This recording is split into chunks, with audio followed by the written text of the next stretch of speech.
Bonjour et bienvenue dans cette vidéo de présentation de Moodle. Moodle est une plateforme d'apprentissage en ligne.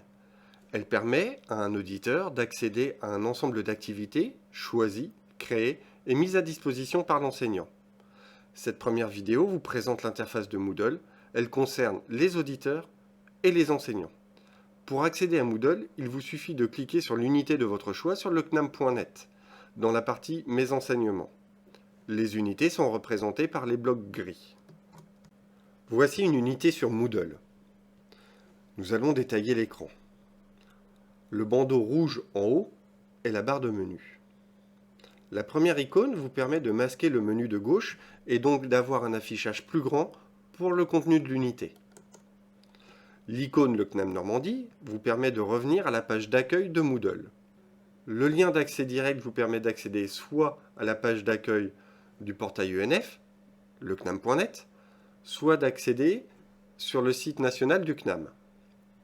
Le menu suivant vous permet de passer l'interface du site Moodle en anglais ou en français.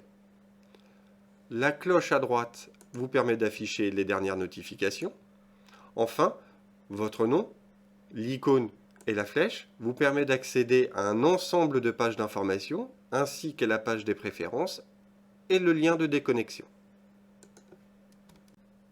Le premier bloc en haut à gauche contient les informations de l'unité sur laquelle vous êtes. On y trouve le nom de l'unité, un lien vers la liste des participants. Cela vous permet, en cliquant sur un nom, d'avoir la fiche de présentation du participant et donc de savoir son rôle et de pouvoir lui envoyer un mail. On y trouve aussi les notes, ce qui vous permet d'avoir les notes aux différentes activités proposées dans l'unité, et un lien section qui vous permet d'accéder directement à la section qui vous intéresse. Le second bloc à gauche vous permet de revenir soit sur la page d'accueil de Moodle, soit directement d'accéder à une de vos unités. Le premier bloc du milieu est le fil d'Ariane. Il vous permet de savoir où vous vous situez sur le site Moodle. Par exemple, je suis actuellement sur le cours Mood 01, formation Moodle 2019-2020, semestre 1. Il me permet de revenir par exemple sur la page d'accueil de Moodle ou de revenir sur le portail ENF, le CNAM.net. Le deuxième bloc au milieu est l'unité. On y trouvera les différentes activités représentant l'unité, les cours, les activités, etc. Le premier bloc de droite, ce sont les services CNAM. Vous y trouverez votre planning, ainsi qu'un lien vers des aides et des conseils d'utilisation. Le deuxième bloc, résultats d'activités, permet l'affichage de vos résultats aux activités de l'unité. Le troisième bloc, progression, vous permet de voir rapidement votre avancée dans l'unité. À chaque bloc bleu correspond une activité de l'unité. Un bloc bleu indique que vous n'avez pas terminé l'activité. Un bloc vert vous indique que l'activité est terminée. Le quatrième bloc, dernière annonce, vous permet de voir rapidement là ou les dernières annonces faites par l'enseignant sur cette unité.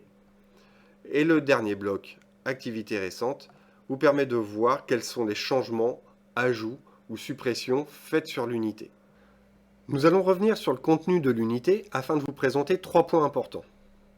Le premier point est la séance. La séance est une séparation organisationnelle de l'unité. Elle peut représenter une séance, une section, un chapitre concernant l'unité. Elle est identifiée par une barre de titre. Le deuxième point que nous allons aborder est l'icône que l'on peut trouver dans la barre de titre d'une séance. Comme vous pouvez voir ici, une lune apparaît. Cette lune signifie que je ne vois pas le contenu de la séance. Pour voir le contenu de la séance, il me suffit de cliquer sur la barre de titre et la séance s'ouvre. Je constate alors que l'icône a changé et est devenue un soleil. Si je veux refermer la séance, je clique à nouveau sur la barre de titre et l'icône lune apparaît de nouveau. Ici, nous avons un raccourci qui permet soit de tout ouvrir ou de tout fermer d'un coup. Le dernier point que nous allons voir est l'achèvement d'activité. Il existe deux types d'achèvement d'activité. L'achèvement d'activité manuelle nécessite une intervention de votre part. Il vous suffira de cocher la case au bout de l'activité pour indiquer qu'elle est terminée. Si je souhaite, je peux recliquer sur la case pour dire qu'elle n'est pas terminée. On reconnaît un achèvement d'activité manuelle car le bord de la case à cocher est plein. Un achèvement d'activité automatique est identifié par le fait que le bord de la case à cocher est en pointillé. Cela signifie que je ne pourrai pas intervenir dessus. La case sera automatiquement cochée lorsque tout le travail attendu sur l'activité aura été fait. Merci de m'avoir suivi et à bientôt.